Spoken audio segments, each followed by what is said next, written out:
Oh, I start first? Yeah, ladies first.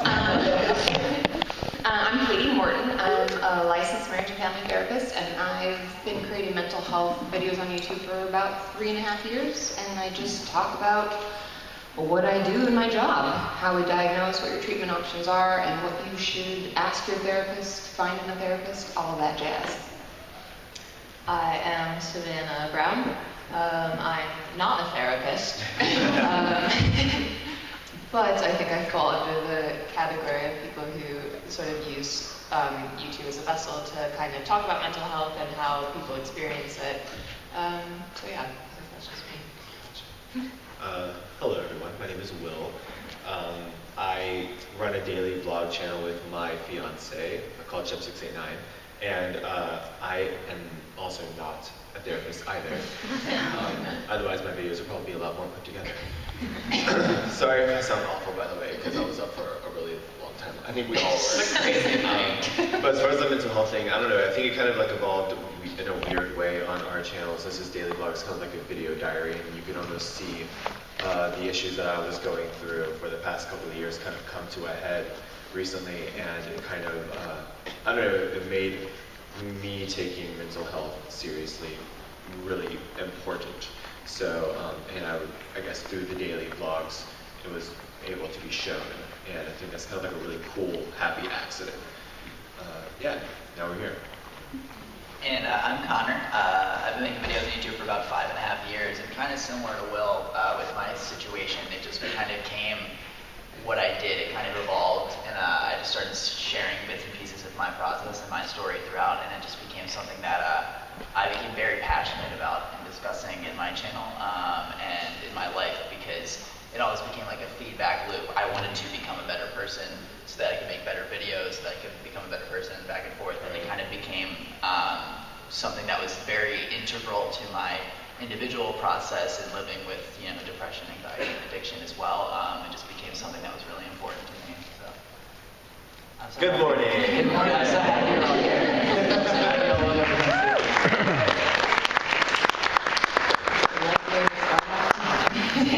Light topic of conversation.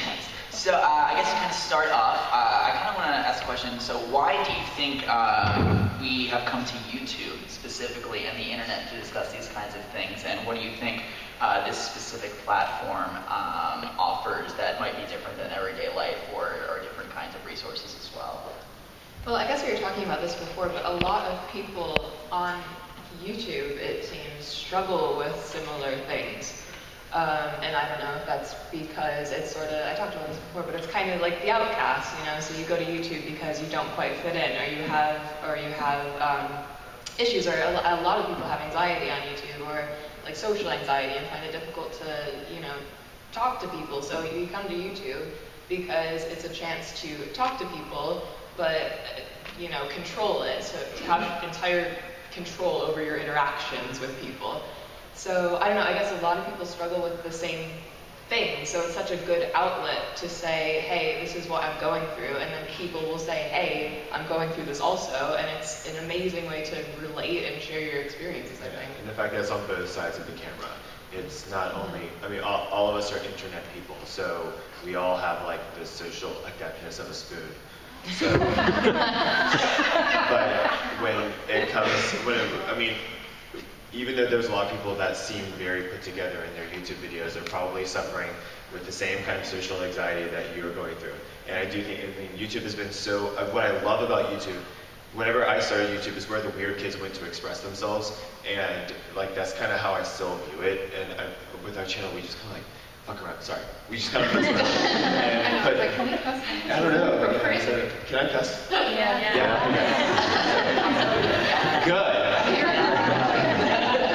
Yeah, so I mean, with our channel, it was just like a place where we just like slap some videos together. I mean, still, we just like slap some videos together and throw it up. And I think through being real and honest, YouTube has been such an important way to connect with people. Yeah, and I really like say how important it is for people to feel connected, and that's what makes it so powerful. And the fact that like you can be in relationships online with people who are in a totally different country, like that's the cool thing for me, that like I can speak to people, and I have people, like one of my first subscribers back in the day was from Poland. I'm like, holy shit, like Like, how would it? Yeah. Like, you'd never have that connection if it wasn't for YouTube and the fact that we can all talk about things and you realize that you're not alone. I think that's what makes it powerful. Yeah, and I can't really speak for anyone else's experience, but I know that for me, I've had a lot of people kind of talk at me, like my entire life, and especially if I'm struggling and going through stuff. So one of the things that I think is unique, you know, because you do have people who are trained and who are educated and who are, you know, the therapists, but you also have people who are living the experience. And one of the things that I think is unique that I'm able to offer as somebody who's going through things myself is the perspective of the patient. And sort of sharing my experience as well, that people may identify with similarities, or they may think, oh, I never thought about it that way before. And I think that's kind of a unique thing that we have on the internet, because there is a kind of different level of vulnerability that we have versus traditional media or any kind of other media as well. Yeah, that vulnerability is so real too. Yeah. I think that, especially, I mean, none of us have like massive channels, and I think that with the massive channels, it's a lot easier for people to kind of fall into a rut with like being someone on YouTube. But we're so raw and so honest. And I can only speak for my channel, I guess, but I mean, I've seen your stuff too as well. And we're all so raw, and I think that like that rawness is so important. Yeah. Mm-hmm. It's a deeper connection. Yeah, Yeah. I mean, Yeah. mental health is like, it's something you can't fake it, you know, you can't be like, hey, like, I'm going to talk about this today and like act as a character while you're talking about it, you know, just because it's something so deeply personal that, I mean, it's all going to come out when you talk about it. So, yeah. So mental health is still something that's really heavily stigmatized in sort of the mainstream and everything. I'm sure most people here kind of are not of that mindset. Why are you here if you are? Yeah. Honestly, like, I could be so what do you think the benefit of, you know, fostering a community, of discussing these things openly and honestly, like what do you think that we are doing effectively to kind of combat that? And also, what do you think we could be doing better to combat this stigma as well? Yeah. We're normalizing it. I mean, that's my most important thing, and what I do is like saying, you're not alone. Like, you know, 1 in 4 people are affected. That's a lot of people. Yeah, for it to be such a common thing, Mm-hmm. like, I think it's just, it's that sort of relatability, and to say, exactly that, you're not alone. And because, I mean, when you're going through this shit, you feel so isolated, and you feel so just cut off from everyone else, and you're like, why am I like this? Why is this happening to me? But then when you realize that there's other people having almost the exact same experience as you, it kind of puts you all in the same sort of little comfort box, and it just makes it so much easier to go through when you're not going through it alone. And whenever I started addressing it on my channel, it was such a gamble because I had absolutely no idea what kind of response we were going to get.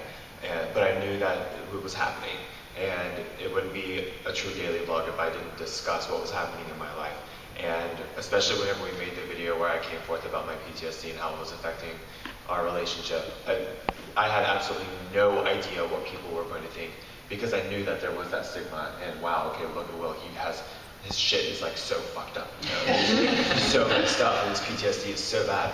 But I don't know, I think whenever we posted that video, I kind of took the rest of the day and just like sat in my bed and cried, because I didn't know if I was about to set everything that I had worked on for the past couple of years on fire. And it sucks that you could even feel like that you're so nervous. That is an interesting point, because I know for me personally, talking about this kind of thing openly and honestly, it kind of became a thing before I was established as, you know, somebody with an audience, but you kind of came out later on and started talking about these things, which I can't, that would...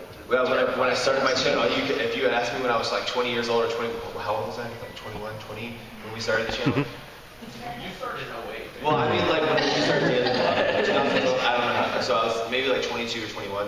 I had my, 22? If you had asked me then, I was like, yeah, that's when I had my shit together. I'm in college, I'm living life, getting drunk every day. But now, like, 4 years later, hindsight's always 20/20. I was just like disguising the issues that I had with alcohol, and raging alcoholic, but it's just a crash course. My daily vlog kind of dramatically shifted recently, because it went from like a day in the life to, wow, Will has PTSD. So I think it's so important. Yeah. Okay, so kind of on the note of normalizing these discussions, we talk about representation often. A lot of times on the internet, the discussion is kind of limited to just depression and anxiety, and then obviously we've talked about PTSD recently, and occasionally I'll talk about my issues with addiction, but it's still something that I don't feel comfortable talking about all the time. So what do you think we can do better to kind of better represent kind of the wider scope of mental health and mental illness kind of beyond sort of the pretty stereotypical narrative of how it's gone so far? Well, yeah, I think it's just if you're not afraid and you're willing to talk about it, you know, if you are struggling with something, then talk about it. Like, I've been dealing with eating disorders for 4 or 5 years now, and that's something that I still feel so uncomfortable to talk about because I feel like eating disorders are like the pretty white girl disease, and it's like... Which it's not. Right, that's not at all. Yeah. No, totally. It's horrible. So I still feel like I'm judged when I share that with people because I just feel like it's not even, you know, I shouldn't even be dealing with that sometimes, but the fact is it's just as much of a, you know, as an illness as anything else, as depression, as anxiety, as anything. So no, yeah, I think it's just to get it out there and be, as like I said, as long as you're comfortable and as long as you're willing to share that with people and you feel like you're at a point in your life where you say, I am secure in myself, and by sharing this, I could potentially, you know, help somebody become more at peace with themselves, then, you know, I think it's just to get it out there and talk about it. Yeah, and my channel is obviously a little different of a setup because I don't share my own personal stuff, but I always tell my viewers, like, there's no questions that are off limits.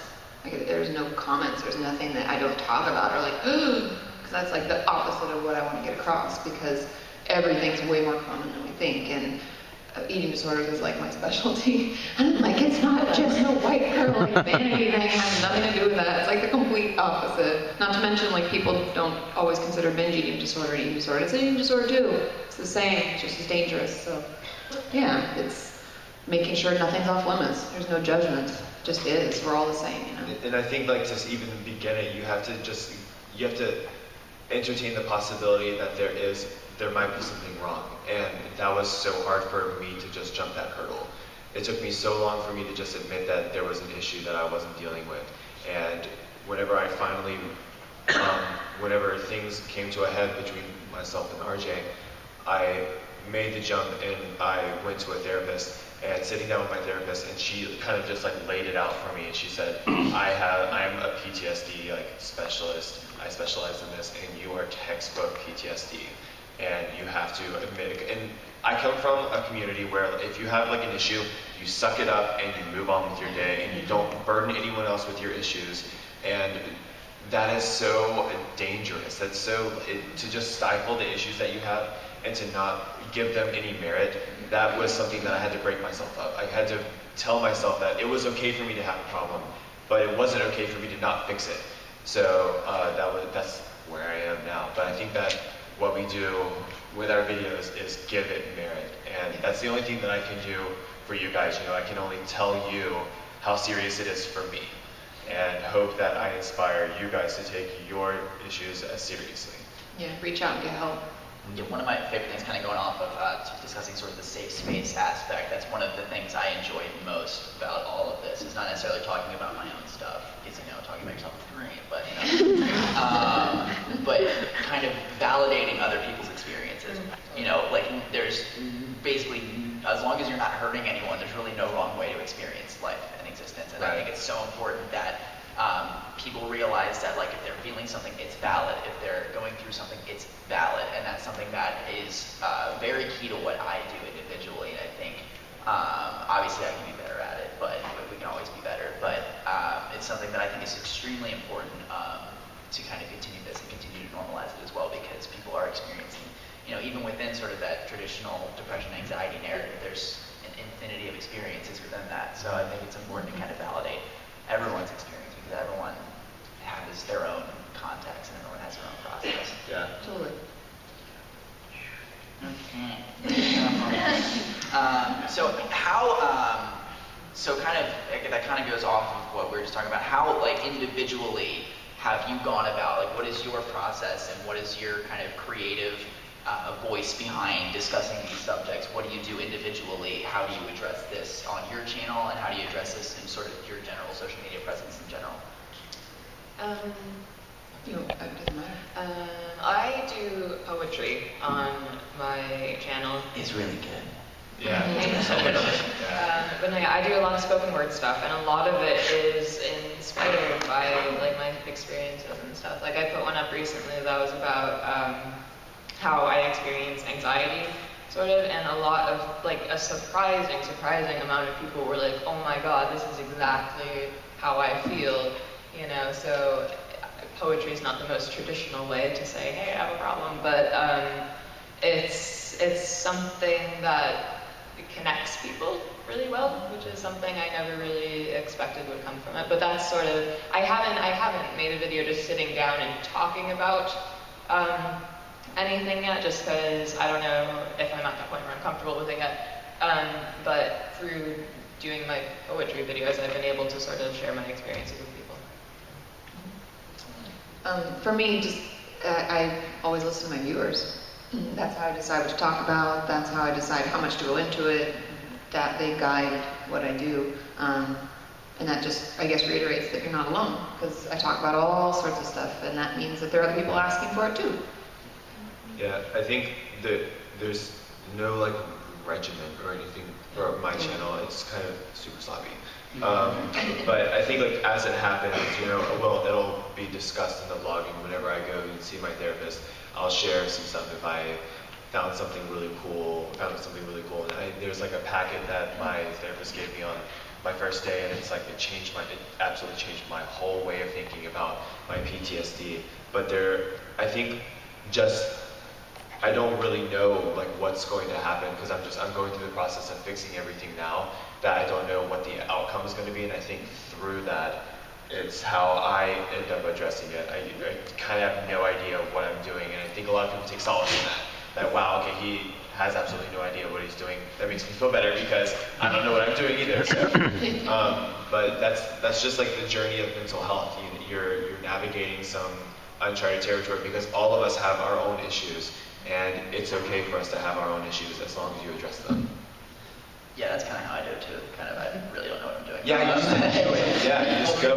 Most of my process involves me living an experience and then kind of coming back to it and then talking about it to the camera. Yeah. So after you've gone through it. A lot of times it sounds like I know what I'm talking about, but really just because I went through some stuff to figure that out. And sort of that's kind of my process as well. It's like it's very kind of in the moment, very present, sort of existing. It's as I'm living, as I'm learning all these things, I would like to share that with other people as well. So yeah, on to the next one. It kind of relates a little bit. So obviously you kind of hinted at it before with kind of discussing these things for the first time and how nerve-wracking that is. How has being open about individual struggles, or just discussing it, period, how has that affected our careers on the internet, our lives in general, positively and negatively? How has it affected us? Well, my family never really knew I was going through anything. And everyone, they all keep up with my videos, because my grandma wants to know what I'm doing. But so we never had, it was never like a topic of conversation that, hey, I'm having like mental health issues, but they sort of found out through that. So that led to super awkward conversations about like me with my like family, So I guess, I don't know, I guess that's how it's sort of negatively affected me, just because I didn't want to share that part of my life with a certain like group of people, I guess, that eventually found out about it. But I mean, I feel like there's way more positives that's come with it. I know like a thing we keep going back to is that you don't feel alone, but it's true. Once you get out there and share your experiences with others, you instantly feel safe, and you feel like connected to people. And too, like so many people have said, specifically my videos where I address mental health, that's what they love about my channel, and that's what they like and find the most like comforting and interesting. So I don't know, I feel like there's way more positives that's come from it for me. Yeah, I agree. I mean, for me, it's the people that I help and the letters I get and the comments I get, like, I tear. I get really, like, even talking about it, I'm like, it's so powerful what we do. Like, as a whole, like, it's really cool. People are talking about it. It's really cool. People's lives are being touched. And the more people we can touch, the better. Like, that's the positives. And all the negatives just, like, disappear. Because, I mean, there's, like, burnout. There's, like, how many videos can I make? How many comments can I comment back on? Like, there's always shit to do on YouTube because it does not sleep. And that's, to me, that was the only negative. It's like sometimes I'm like, oh, I'm so tired. But, you know, but then you get that comment and you're like, yes, this is powerful. Well, yeah, because again, too, it's such a personal thing, and like these issues can dictate an entire person's existence on this planet, you know. So, I mean, for some people, for most people who struggle with these things, it's their entire life, and it controls everything they do. So, to say that, you know, you've helped somebody is the most, like, humbling, like, awesome thing that could come from it. Yeah. My experience was a little different. What happened between RJ and me last year, I was absolutely, like, the most traumatizing thing that I had gone through, and I've gone through a lot of traumatizing things in my life. And what made it worse was the fact that I couldn't dictate when I was allowed to deal with it, because someone forced us to discuss it, because they were perpetuating rumors about RJ. There were things that were going on with our channel that were completely, there were things that were being said about our channel that were completely untrue, and all of it was because of an issue that I had and I wasn't dealing with, and RJ was dealing with the repercussions. And we ended up making a video to address it before I was even comfortable with it, which is something that no one should ever have to deal with. And that's why, like, I spent the day crying, because it was just like watching everything coming, my whole life coming unravel because someone else was being an asshole. But I think that the response that we got was completely overwhelming, completely unexpected. Got maybe like 2 or 3 messages of hate, which is whatever, you can expect it. But it was just 2 or 3, and I was anticipating hundreds. I was anticipating people leaving the channel. I was anticipating people going onto social media and talking about how much of an abuser I am and everything, and how much of an alcoholic I am. But the fact that I think we did it in such a raw and I think an adult way, by we I mean I owned up to my issues that I had and said that, you know, I had messed up really, really bad. Even though I wasn't really, like, ready to deal with it, the response made it a lot easier for me to cope with it. And I think that moving forward, the fact that people are understanding, that watch our channel, and that makes it easier for me, and I think it also makes it easier for them. So I also agree that it's overwhelmingly positive, but I would like to discuss a few drawbacks that I've had. So when I have been open, or maybe I'm having like a rough night, maybe I'll like tweet something kind of sad. There comes a point in time where people start to, because they know my history, or at least the general view of my history, they start to kind of presume to know what I'm feeling and what I'm going through in a way. Yeah. And sometimes that is like the opposite of what I need. It's kind of like, you know, just after a long day of maybe like socializing, which can be exhausting for so many of us, you go home and all of a sudden your mom's like, are you okay? Are you okay? It's like, no, I'm just tired. I'm just tired. And it's just people just probing constantly at you, which can be stressful. As someone, you know, who occasionally will let a sad tweet slip,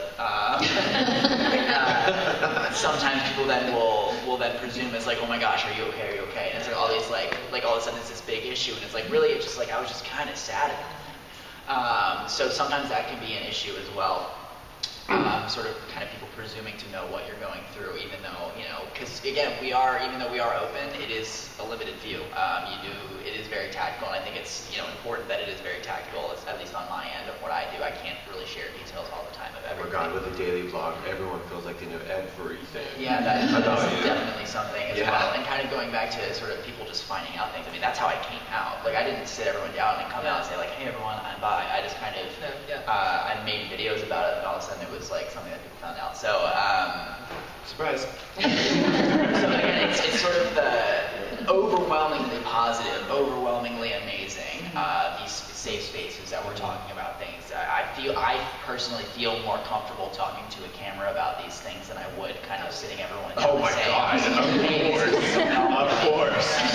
So there is, again, overwhelmingly positive, but there is also that side of it that I have experienced, and I'm sure that you guys have as well, where people kind of, I don't want to use the word entitled, but kind of feel like they are more in tune to our personal lives than they actually are. And I think that's important to talk about, just not just with this, but just in YouTube in general, I think. Because you share something so like deep with them, you're like, oh well, we're BFFs now, right? Are you okay? Like, are you sad? So like, no, yeah, I think entitled is the totally correct word to use for that. Because once you share something like that, people feel some obligation, which I mean isn't like, if people want to make sure you're okay. It comes from a good place. It's like, absolutely.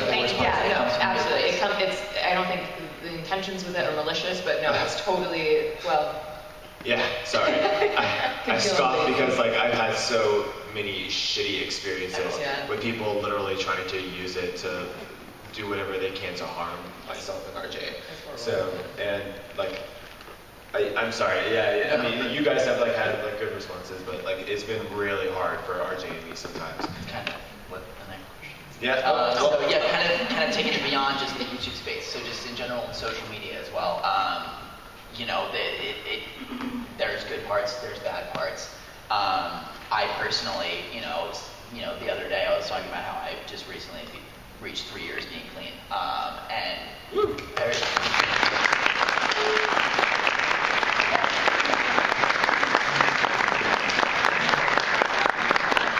thank you.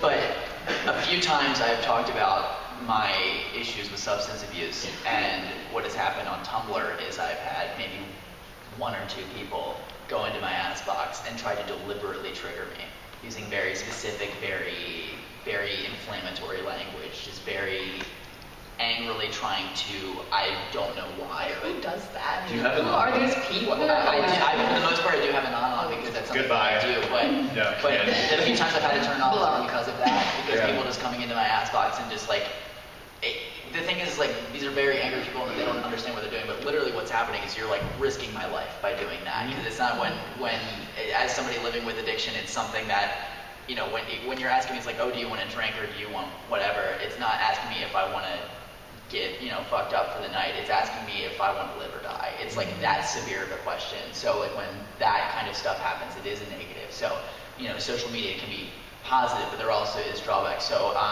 if you could talk about kind of experiences, good or bad, social media beyond YouTube, with being open and discussing things and everything. And I think kind of Will hinted about that before with things. Yeah, I think like as far as my PTSD goes, I don't think that there's anyone that's tried to trigger that specifically, but there's always been assholes on the internet that have like tried to negatively affect my life.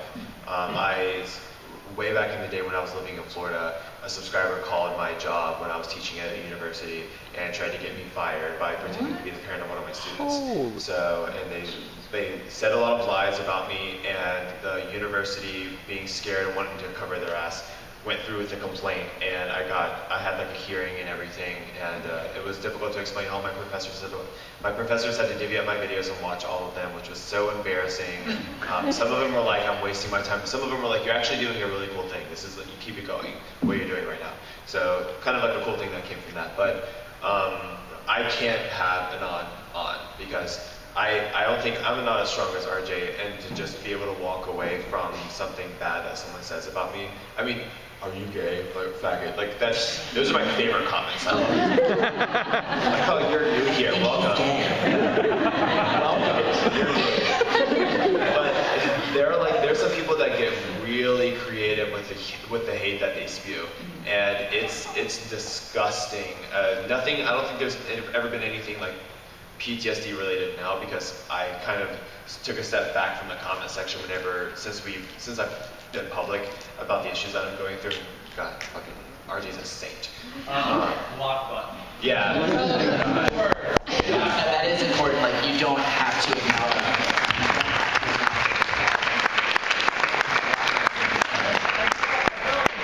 When he got the elder one, I was just like, Honestly, yeah. At the very beginning, whenever I started the channel, I was really big about not deleting comments because I wanted there to be like an open platform for people to say whatever they wanted. And then I realized that and then I'm like, People suck. They don't deserve it. They're all horrible. yeah, maybe this is a bad I'll just say real quickly, because I monitor my content, I have to approve everything, which is a lot of work, but it keeps it safe. Good. And there are always trolls, and I do my best to like shut it down and block like a mofo. I'm like, remove all comments. I'm sorry, you can't be here. And I think something that all of you can do, this is just me on my little soapbox for a second, you uncheck notifications from comments. If people spew hate to you, even in my channel, like, even though I have to approve it, they'll still get notifications saying so-and-so responded and said, like, you know, I don't know, some nasty shit, and I can't, even if I remove it, you still get the email.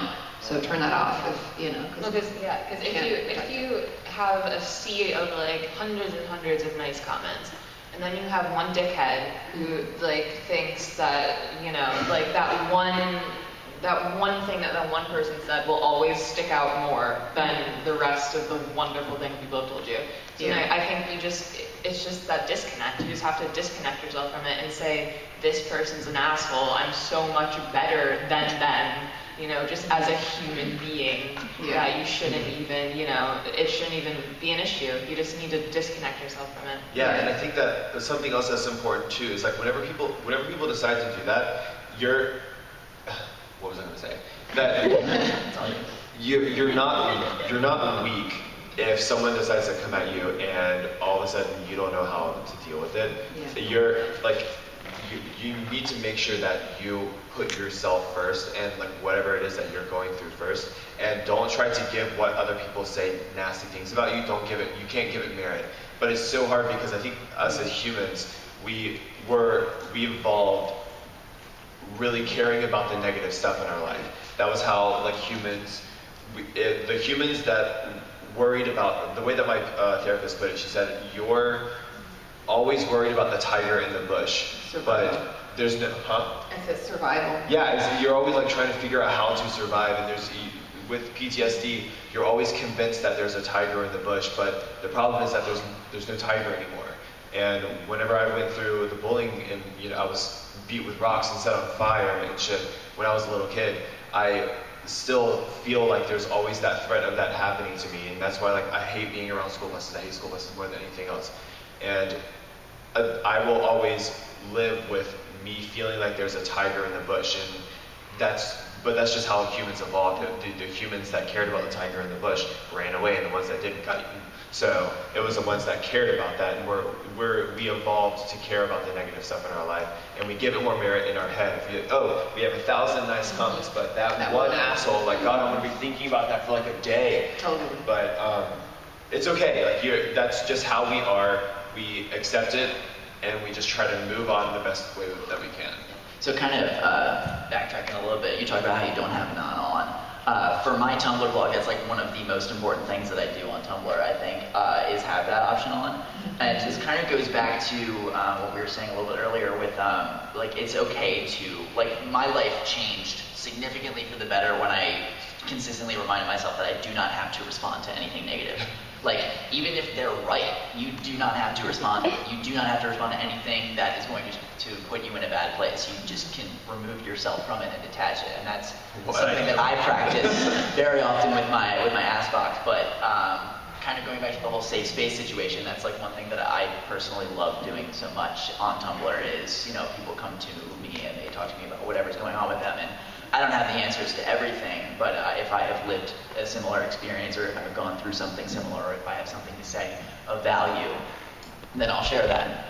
And that's something that's why I leave it on, which it does get dangerous though, because I've had those few instances where someone have like come in and really messed me up just very quickly out of nowhere, and it is something that you do have to be careful to. But again, with making videos, with being open about these things, identify your limits, identify your triggers, know what's going on, and this is just living life in general, but especially on the internet, having very, very specific lines where you draw, where you say, I'm done, I'm checking out of this, I can't handle this anymore.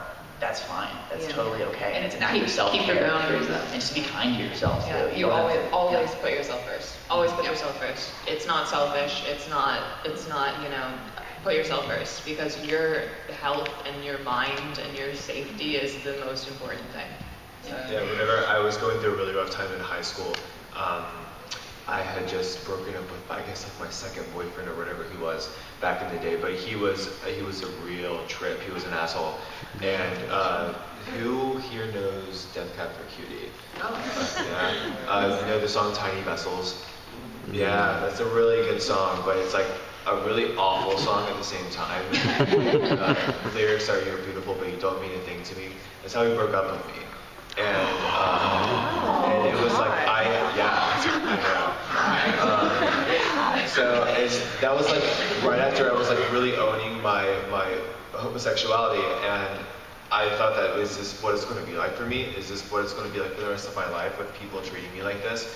And I went to my I went to the guidance counselor at school because I was starting to get into a really bad spot. And she said something that I will carry with me for the rest of my life. And she said that you are the only one responsible for your own happiness. And your mother doesn't wake up in the morning and think, what am I going to do to make Will happy? Your friends don't wake up and think, oh, okay, time to make Will happy today. No, no one else does that. So you owe it to yourself to be that person that wakes up and says, what am I going to do to make myself happy? I mean, with me, I've been struggling with my body for years and years and years. And that is the most important thing too, because I'm still not at a point where I can look at myself and say, yes, this is good and I like this, you know? So I've been struggling with understanding that I owe it to myself to, you know, to make sure that I'm okay, you know, and it's still something I'm dealing with, and it's still something, like, it's not something overnight that you're like, yes, I'm great, and it's gonna be awesome. But, like, it's a process. Yeah, and it's just something that comes with time, and I guess it just goes along with, like, self-love and knowing that, you're the most, like, important thing that you're ever gonna have. So, yeah, that's all I have to say. So, we've talked about a lot of things we've done well. We've talked about our individual experience, but what do you think as a community that we can do better in regards to this subject and making videos and kind of expanding the conversation in a more productive way? What do you think we can do to improve?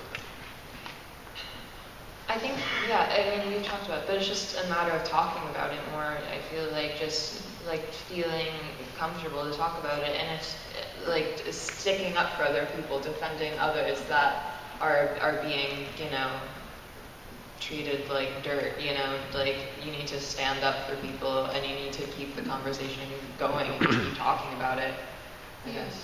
I think share the videos in general, not as like promote the channels. Yeah. It's more like, that's the Subscribe. one. Like, comment. No, because we know we're not alone, we know there's a bigger community, like we can rise up as a community, like help each other, talk to each other. If you've been there and we haven't gotten to that comment, leave a nice comment. We work together, like we're in it together. So I think that's the important thing. Like we can protect each other from the bullies and the haters and all that shit. And if we share it and we talk about it, there's power in numbers. You know, there aren't that many trolls. Of all the comments, you know, you get like 100 good and one bad one, so. Right. I think what's really important is the relatability. If there has to be, if you're wanting to have such a meaningful connection, you need to connect, and you have to make sure that you're making yourself available to connect. It makes it really easy with the daily vlog because we're literally just being ourselves and we're having a conversation with the camera.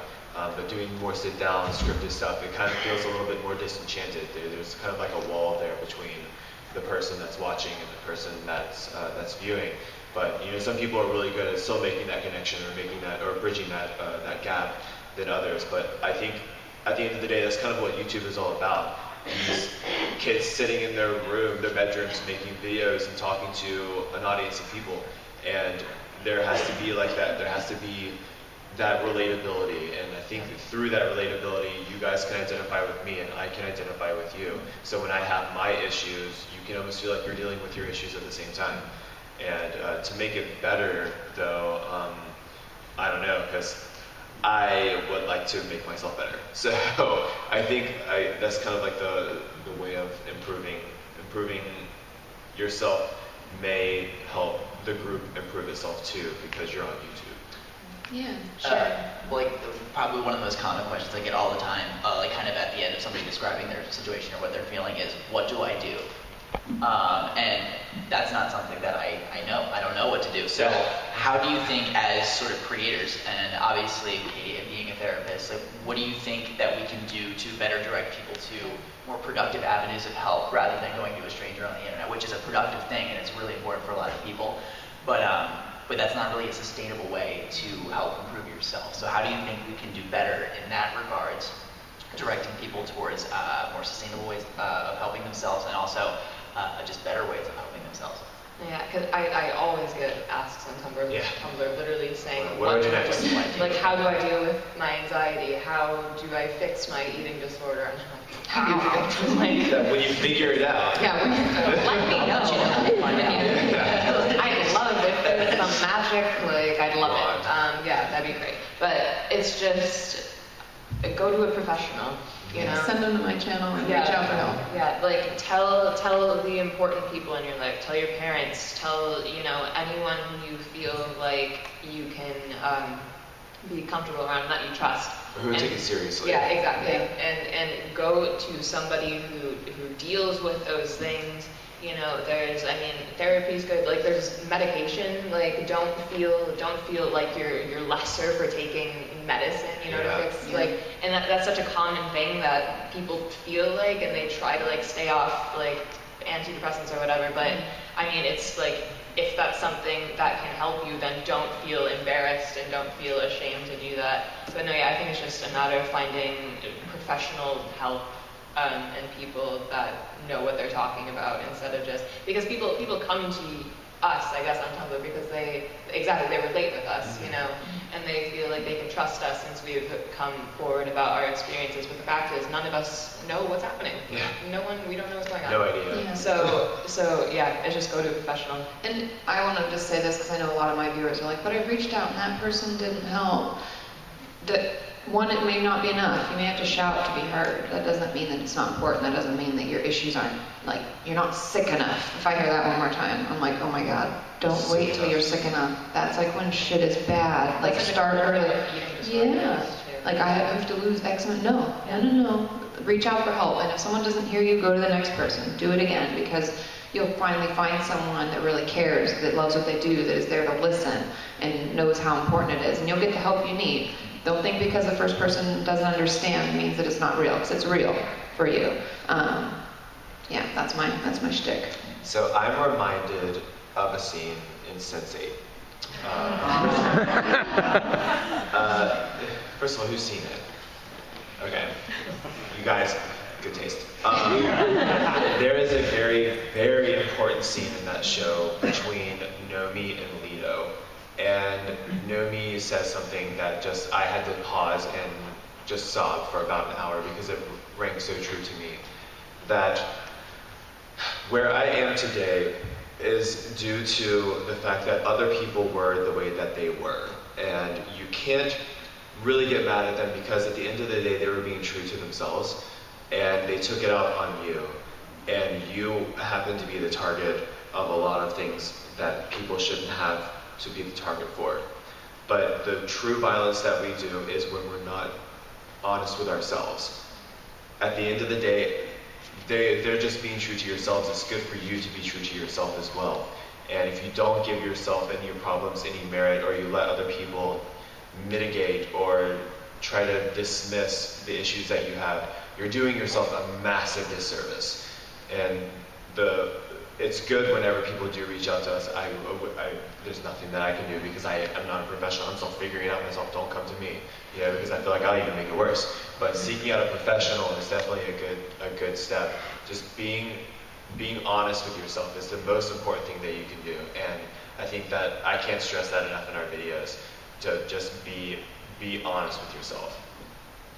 To kind of continue on that though, the unfortunate reality of seeking out professional help and the kind of current climate of health insurance and everything is that it is very expensive, and that a lot of people don't have access to that, or they don't have the resources to have that. It is kind of a subset of privilege in which we're able to kind of seek out this help, and so not everybody has that opportunity.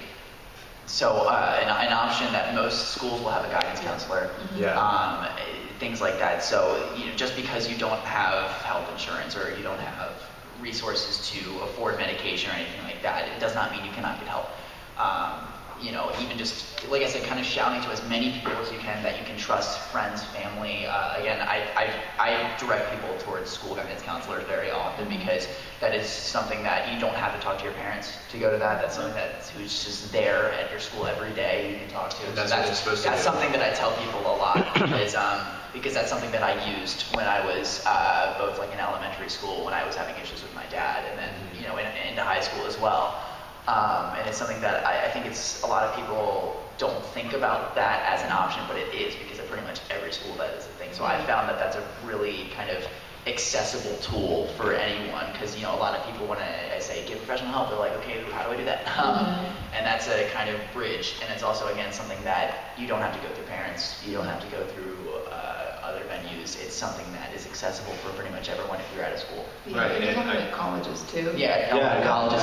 If you have like a health center of some sort, you get it for free. I definitely took advantage of that, Yeah, and also just as a side note, if you find a therapist you like and you can't afford them, say, do you work on a sliding scale? Because they do, most of the time, and they'll work with you. Yeah, and I can definitely vouch for using a school counselor. Whenever I was in high school, talking to the guidance counselor completely changed my life. And it was the guidance counselor at the school. And you don't think that, like, okay, what they're supposed to do is tell me, like, career advice.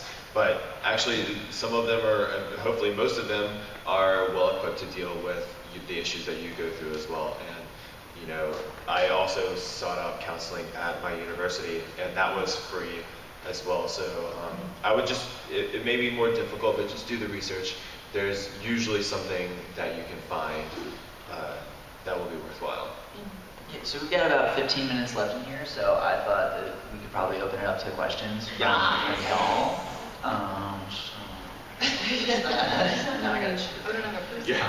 Pressure. I'm going to start with Ewan. Or should we, do we have it as big? Is that okay? Do you have the mic going? Wow, but she made a mic. Unless you just want to shout, I don't want to see yell. Is it on? Hello? There he is. So, my name is Ewan, I'm from Scotland. My question is, I was at a panel yesterday and they were talking about responsibility that YouTubers have, particularly to a younger audience.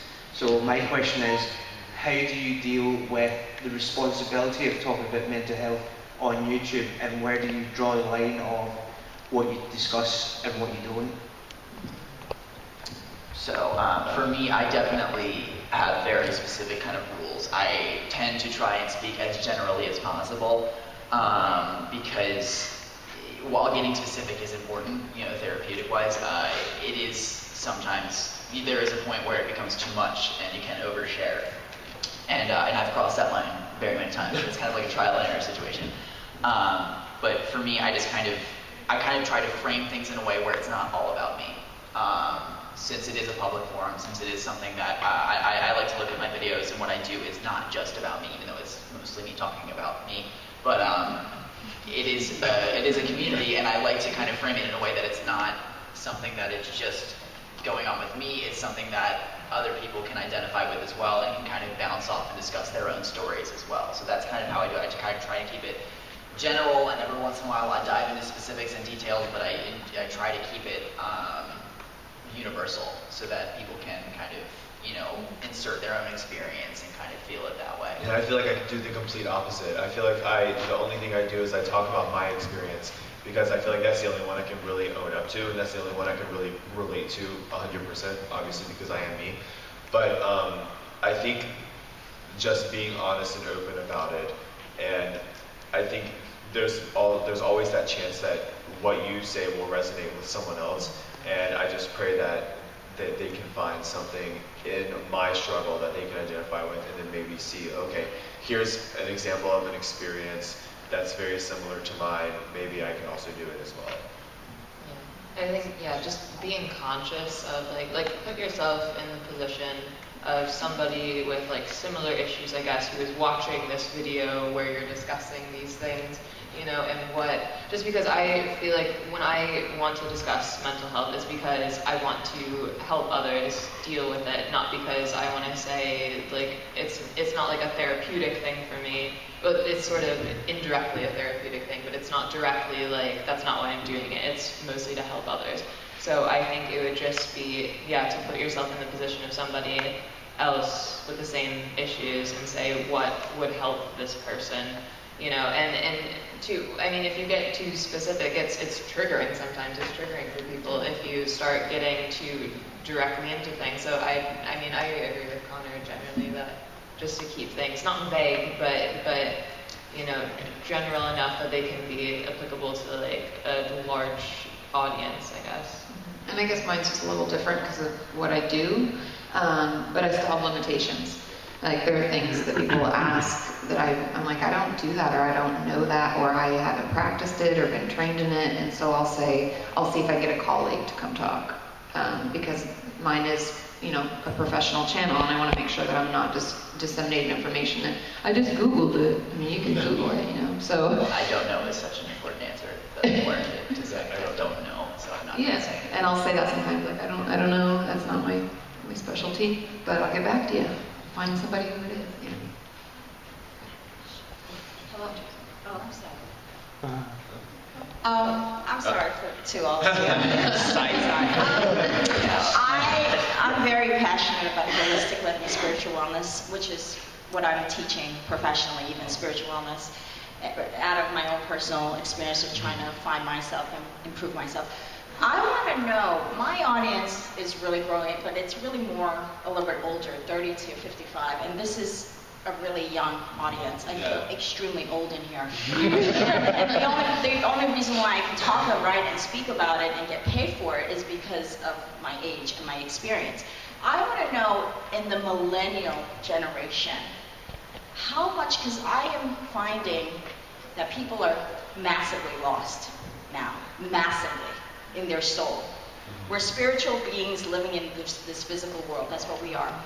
In the millennial generation, how much are you finding through your audience that they're lost, that they're seeking this information? Do you find that it's like 40%? Do you find like it's a massive audience? Or do you find that these kids, you know, what is like kind of the general like sense that you have of how lost they are? Spiritually, specifically? It's all spiritual. It's, at the end of the day, it's all spiritual. Okay. But psychologically, emotionally, it's connected to spiritual. Okay. What is the trend that you're seeing in your generation?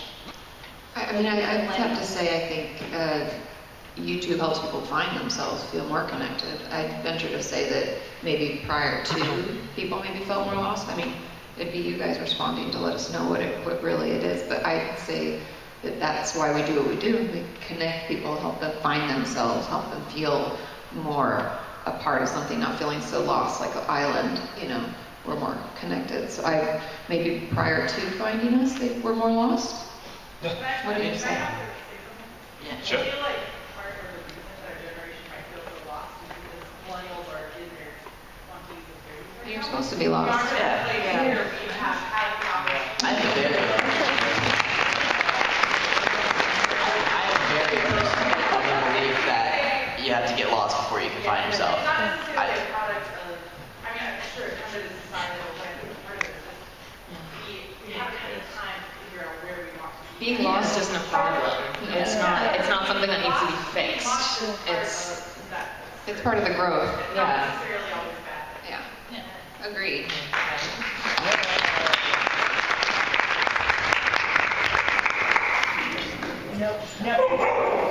Oh.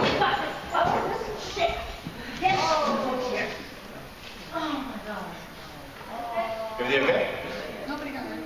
Oh. That's cool. Cool. Next question, sir. Hi, hello. Hi. As someone who's usually on the opposite end of the camera, but has dealt with a whole myriad of issues from eating disorders to anxiety, addiction, and so on and so forth.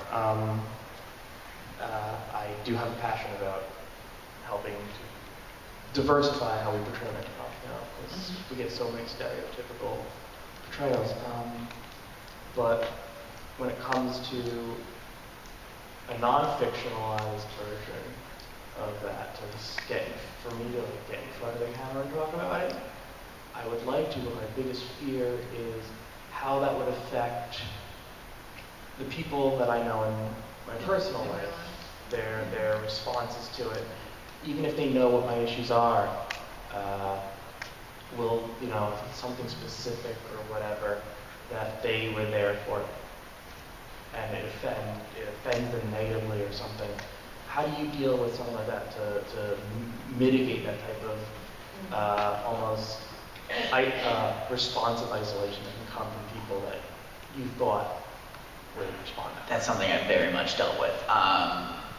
I've had very many talkings too after I've posted videos about things, saying like, oh, that was a family issue, that was a very specific issue to us, and essentially in these cases, I just have to respectfully disagree with these people because I feel like what I'm doing is important enough. And again, this kind of goes back to being general about things. I've never specifically said anyone's name or done anything about any kind of situation that I've been involved with, even though the reasons I'm talking about these things are because of very specific events involving very specific people. So it's just about kind of standing your ground and kind of taking a stand and saying, you know what, this is important to me.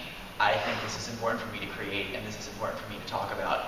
So I might not agree with you right now, but hopefully if you pay attention to what I'm doing, eventually you'll get it, eventually you'll understand and be able to connect with it as I have. I've literally experienced that, especially with daily vlogging. My mom was like, wow, you're sharing so much of your life.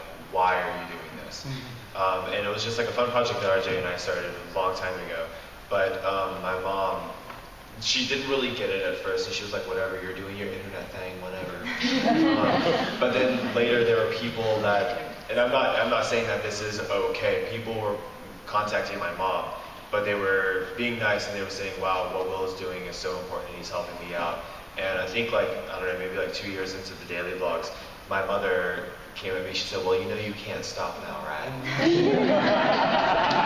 All these people are looking up to you and what you're doing is so important, and I get it now, I see why you do it.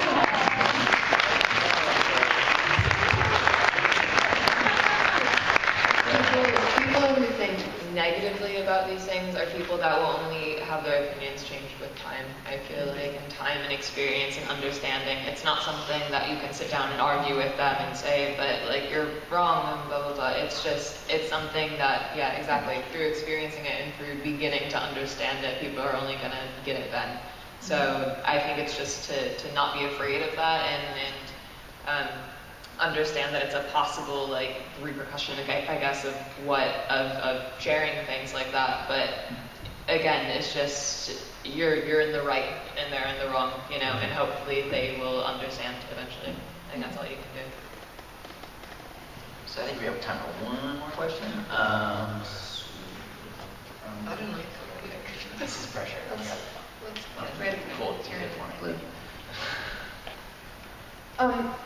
I have Asperger's syndrome, and it's been a part of my life, all of my life, and it's something I want to share with my audience, because growing up, I didn't have someone telling me, what you're doing is not weird for you, because all kids with Asperger's do this, but I don't want to be known as that one autistic YouTuber. I don't want that to be all my channel is about. How do I go about that? We have very strong opinions. Wait a second, me first. Pinch poke. Yeah, I mean, like, what's funny is I don't really. So I'm gay. What? Yeah, but I don't identify more as like being a geek and a nerd than I do being gay, and I just like I think that people that watch my videos kind of get that too. I mean, at first they're like, oh wow, he's a gay guy, and he's like dating a guy, he's gay. Through watching the videos, they see there's like this whole other part of me, and I share that part of me. I share the fact that I am obsessed with Harry Potter, and I play video games, and I have a dog, and all these other parts. And I think that people people begin to understand that there's this person, and there are so many other facets to them, these facets, I give Harry Potter more merit in my life than the fact that I'm gay. Because like me being gay only really matters in the bedroom. So, but I mean, I think that if you do a good job of incorporating other aspects of your life that you identify with, then people will see you own those parts of your identity. They'll be like, oh, okay, yeah, she has Asperger's, but she also likes dogs a lot, and then she, whatever else that you bring into your channel. Yeah, it's kind of however you set up your videos. I mean, you could have like once a month you talk about that, but people come to your channel for whatever else goes on. It's like anybody creating, you can make it whatever you want. People like it or they don't, and that's the cool thing about YouTube. And that would be my advice. Do it however you want, and people will like you because you're you. I like to address it every once in a while, because when I first came out as bi, there's so little representation on YouTube with that demographic. What's up, RJ? That people instantly started thinking of me as a bi YouTuber, and I don't want to be just known as that. That's not something it's an important part of my life, but it's not nearly the entire picture. So I just like to address it every once in a while, and I diversify what I talk about. I talk about what I want to talk about, and every once in a while I'll say like, listen, I'm more than just my videos. So I like to think that when people are subscribing to me, they're watching my videos. They're not watching me because I'm a box YouTuber. They're subscribed to me as a person. And I think that's something, because at the end of the day, YouTube is still a website where anyone can make anything about anything. Yep. And so you get to dictate what you do, and you get to dictate that. I'm sure you're passionate about so many things, and there's so many things that I'm sure you love, and there's so many things that I'm sure are very, very important to you. So I think along with that, and along with wanting to share that experience, I think it's just a matter of owning what else you love, and then if people see that, then that won't happen like that, They'll know that you're a well-rounded, interesting person who's more than just a disorder or their sexuality or whatever, so. Yeah, I think at the end of the day, you have control. You have control over what people see. Yeah. So, I think that's it. Yeah. Time now. Thank you.